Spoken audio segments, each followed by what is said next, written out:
এমন অবস্থা, ঠিকমতো ঠাকুরটাও দিতে পারছি না। একবার চেয়ারে বসছি, একবার মাটিতে বসছি।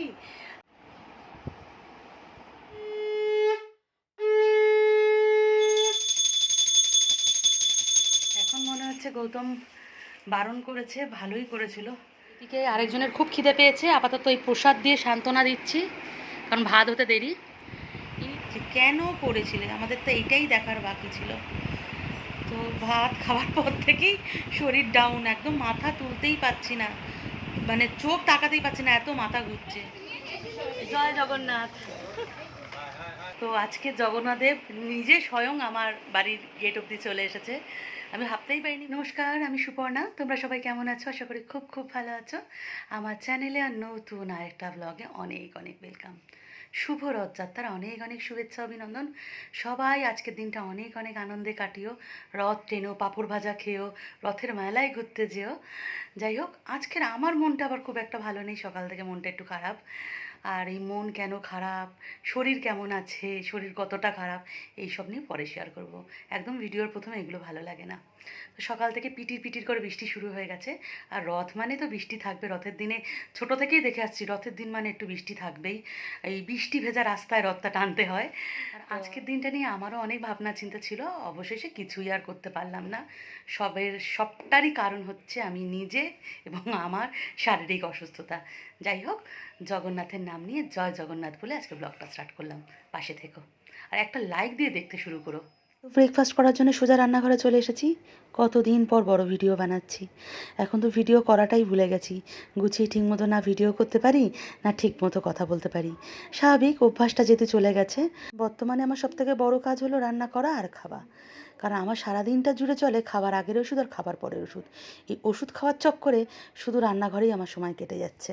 ব্রেকফাস্টে রয়েছে আলুর তরকারি আর পরোটা। গৌতম যেহেতু অফিস চলে যাবে, ওকে আগে দিয়ে দিলাম। আর জিনিস হাতে খেয়ে নেবে, কিন্তু পরোটা বা রুটি খেতে গেলে তরকারি ওকে চামচ দিয়ে খেতেই হবে।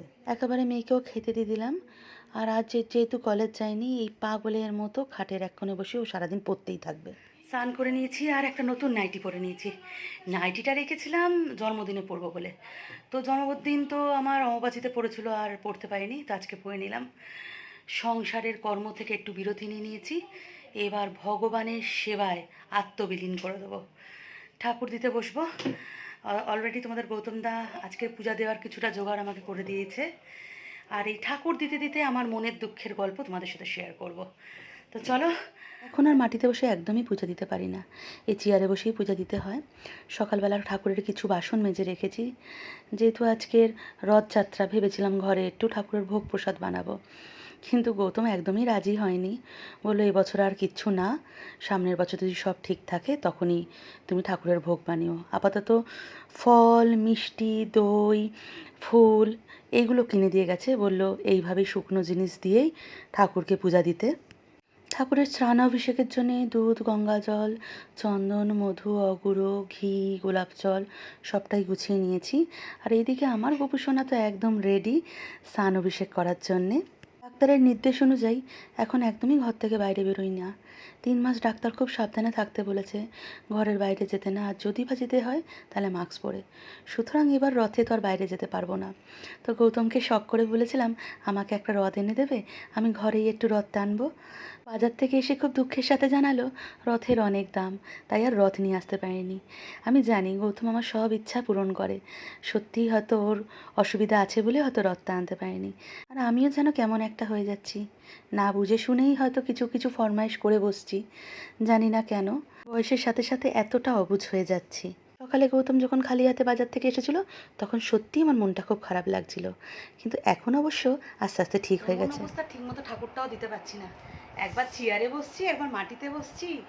চেয়ারে বসে কি ঠাকুর দেওয়া যায়? কত যে কাজ বেড়েছে, বারবার জল পড়ে গেছে, ছোট জায়গা, এত প্রবলেম হয়ে যাচ্ছে।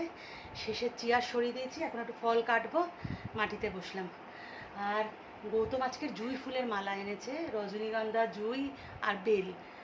এত সুন্দর গন্ধ সারা ঘরে ছড়িয়ে গেছে, মানে এমনি যেন একটা আধ্যাত্মিক ব্যাপার চলে এসেছে, এত মিষ্টি গন্ধ ফুলের।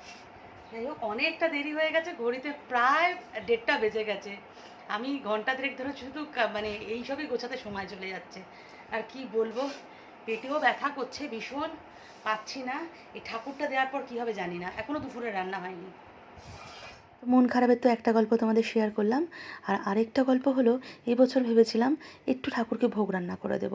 আমি কোনো দিন অবশ্য রথের দিন ভোগ রান্না করিনি, কিন্তু এবছর ভেবেছিলাম, যেহেতু অপারেশনের পর থেকে অনেক দিন হলো ঘরে না ঠিকমতো ঠাকুর দিতে পেরেছি, না ঠাকুরকে ভোগ রান্না করে দিতে পেরেছি, তাই তো এই কয়েকদিন ধরে ইউটিউব ইনস্টাগ্রাম থেকে না আমি একটু একটু করে শিখছিলাম যে জগন্নাথ দেবের কোন ভোগ কীভাবে রান্না করতে হয়। মনকে সেইভাবে একদম তৈরি করে নিয়েছিলাম যে রান্না বান্না করব। গৌতমও বলেছিল প্রথমটা হ্যাঁ, কিন্তু গতকাল রাতে হঠাৎ বললো যে না, তোমার যা শরীরের অবস্থা, এই অবস্থায় কিচ্ছু করতে দেবো না, কারণ সামনে তুমি ভেলোর যাবে, কোনো কিছুই এক্সট্রা কিছু করা যাবে না, সুস্থ হয়ে যাও, আগামী বছর যেটা চাইবে সেটা করবে, কিন্তু এবছর নয়। ব্যাস, মনটা আমার কালকে রাতেই একটু হলেও ভেঙে গিয়েছিল। আর সকালবেলা তো রথের ইনসিডেন্টটা বললাম, সব মিলিয়ে আমার কি যেন মনে হচ্ছিল যে ঠাকুরই হয়তো চায় না যে আমি ওনাকে সেবা দিই বা কিছু করি। তো প্রথমটা এতটাই ভেঙে পড়েছিলাম, হয়েছিল যেন প্রভুই চায় না হয়তো আমার হাত থেকে সেবা নিতে। পরে দেখলাম যে না, সেবা যদি না নিতে চাইতো তাহলে তো এই ফল মিষ্টিও গৌতম কিনে আনতে পারতো না। তাহলে উনি ভালোই নিশ্চয়ই কিছু ভাবছেন আমার জন্যে, তার জন্যই হয়তো ভোগ প্রসাদ মানে চাইছেন না। তো যাই হোক, আমি চিড়ে দইয়ের একটা প্রসাদ ওনাকে দিয়েছি। চিড়ে দইয়ের প্রসাদ তো নারায়ণ সেবা বা জগন্নাথ সেবায় মেন প্রসাদ হিসাবেই ঠাকুরকে দেওয়া হয়। তো এই চিড়ের প্রসাদটা দিয়েছি, আর তার সাথে ফল মিষ্টির একটু প্রসাদ দিয়ে দিয়েছি। গৌতম জগন্নাথ দেবের প্রিয় খাজাও এনেছিল, সেই খাজাও প্রসাদে দিয়েছি। মোটমাট আমার এই শরীর নিয়ে এই একা কারো সাহায্য ছাড়া যেইটুকু পেরেছি আমার মন থেকে আমি সেইটুকুই সেবা করেছি।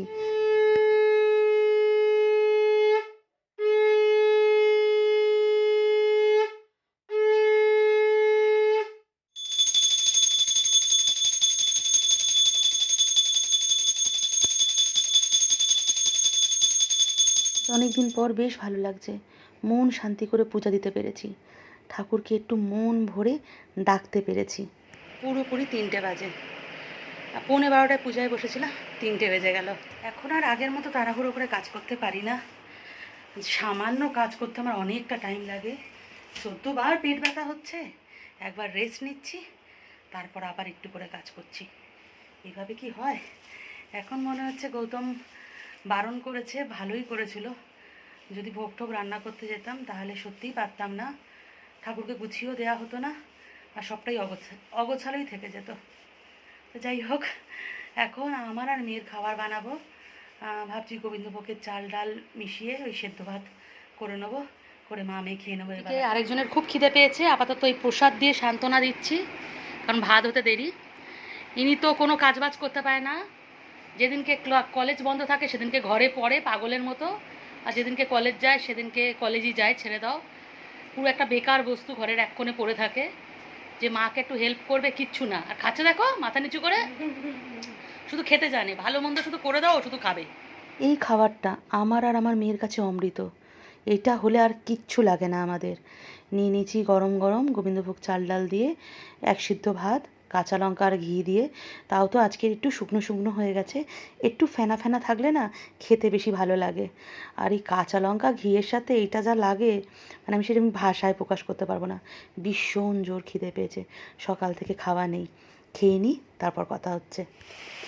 আজ আর বৃষ্টির বিরাম নেই, থেকে থেকে বৃষ্টি হয়েই যাচ্ছে, একটুখানি রেস্ট নিচ্ছে আবার বৃষ্টি শুরু হয়ে যাচ্ছে। এদিকে রোদও আছে, এদিকে বৃষ্টিও হচ্ছে।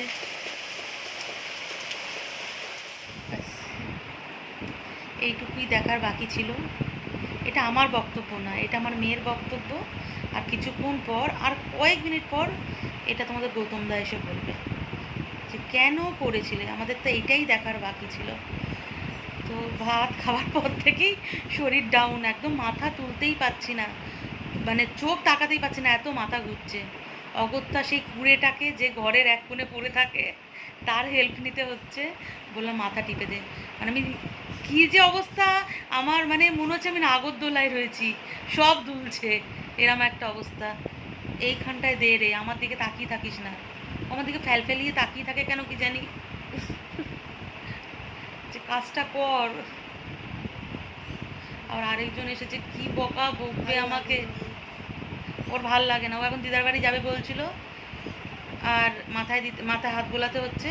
আর আরেকজন এসে লঙ্কা কাণ্ড মাজিয়ে দেবে, আর যদি দেখে আমি শুয়ে আছি, আর কি করা যাবে। পাঁপড় ভাজা ছাড়া রথ একদমই বেমানান, তাই না? আজকের গৌতম অফিস থেকে ফেরার পথে নিয়ে এসেছে পাঁপড় ভাজা, সাবু পাঁপড় আর এমনি পাঁপড়, দু রকম পাঁপড় ভাজা।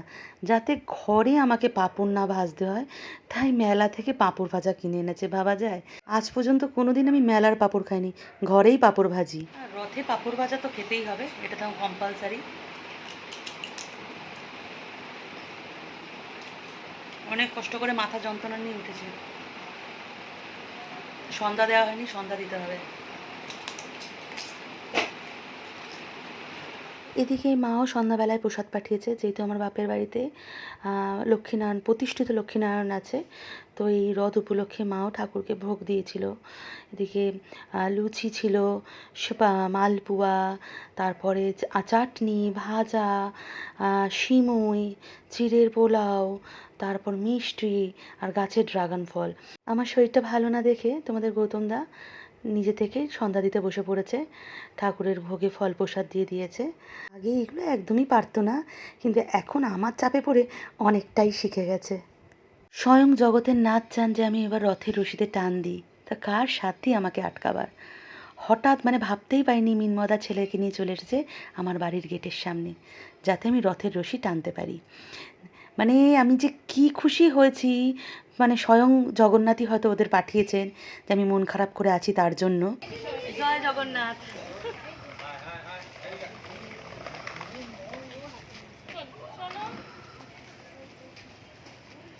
মন খারাপ করে ঘরে শুয়েছিলাম, কারণ আমাকে তো ডাক্তার বাইরে বেরোতে বারণই করেছে, কোনো গ্যাদারিংয়ে যেতে পারবো না। যাই হোক, আমি রথটা টানতে পারলাম, এই অনেক আরাম নিয়ে এসছে। রথ টেনে একদম জগন্নাথ দেবের প্রসাদ নিয়ে ঘরে ফিরেছি। পুরীর জগন্নাথ দেবের দর্শন করতে গেলে পুরীর মন্দিরে কিন্তু সবাই প্রবেশ করতে পারে না, অনেক নিষেধাজ্ঞা রয়েছে। তো সেই ক্ষেত্রে সবাই বলে যে রথের সময় প্রভু নিজে সবাইকে দর্শন দেওয়ার জন্য মন্দির থেকে বাইরে আসেন। তো আজকের আমারও সেই একই অবস্থা। আজকের আমি বেরোতে পারিনি, শরীরটা তো এমনিই খারাপ বিকাল থেকে, তার উপর এখন তো আমার গ্যাদারিংয়ে বেরোনো বারণ, বাইরে টাইরে খুব একটা বেরোনো বারণ। আর যেহেতু স্টেরয়েডের ডোজ একটু একটু করে কমছে, আমার নানা রকম কমপ্লিকেশনস হচ্ছে, তো সেহেতু আরোই প্রবলেম, কারণ ওই বাইরের রোগ জীবাণু থেকে আমাকে একটু লাঞ্চটাকে সাবধানেই রাখতে বলেছে ডাক্তার। তো আজকে জগন্নাথদেব নিজে স্বয়ং আমার বাড়ির গেট অবধি চলে এসেছে। আমি ভাবতেই পারিনি মিনময়দা ছেলেকে নিয়ে আসবে। তখন ভীষণ ভালো লাগছে, রথটা টেনে ভীষণ দুঃখ পাচ্ছিলাম, গৌতমকে বলছিলাম যে এবার হয়তো রথটা টানা হবে না। তো যাই হোক, রথের রশি টানলে বলে নাকি দুর্ভাগ্য কাটে, দুর্ভোগ কাটে। দেখা যাক এবারে দুর্ভোগ কাটিয়ে উঠতে পারে কিনা জগন্নাথদেব, কতটা আমাকে আমাকে মানে কি বলবো, আশীর্বাদ করেন। যাই হোক, ভালো লাগছে খুব, এবার খুব ভালো লাগছে যেন একটু রথটাকে টেনে। এতক্ষণ ধরে ঘর থেকে বসে না আশেপাশের গলির কাশি ঘন্টার আওয়াজ পাচ্ছিলাম, তো আরও খারাপ লাগছিল। তো বেশ ভালো লাগছে। খিদে পেয়েছে, খুব জোর খিদে পেয়েছে। হ্যাঁ, আমি খাবো নিরামিষ আর তোরা খাবি মাংস ভাত। হ্যাঁ, খিদে, খুব জোর খিদে পেয়েছে। মিষ্টি, কি হয়েছে? আমি নিজে খাই আর না খাই, আমার এই 3 ছানাকে তো নিত্য সেবা দিতেই হয়। আমি জানি না আবার ভেলোর যাবো কয়েকদিন পর, এদের কি হবে। যাই হোক, আজকে ভিডিওটা এখানেই এন্ড করছি। তোমরা সবাই ভালো থেকো, সুস্থ থেকো।